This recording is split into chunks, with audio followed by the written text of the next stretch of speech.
বিসমিল্লাহ।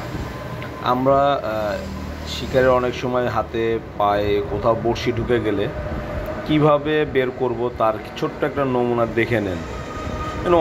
অনেকভাবে হাতে দেখানো আছে।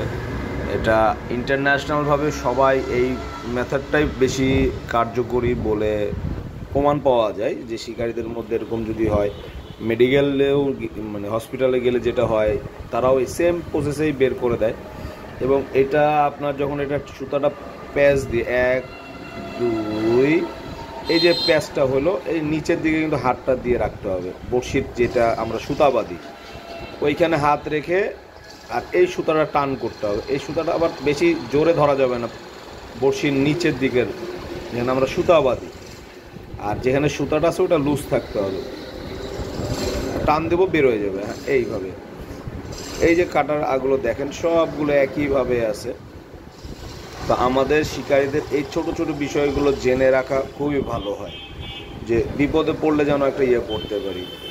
এটা সব জায়গায় আপনারা ব্যবহার করেন, কোনো সমস্যা নেই। যেন একের অধিক বেঁধে বসে আছে, সেক্ষেত্রে কোনো সমস্যা নাই, আপনারা বের করে নিতে পারবেন।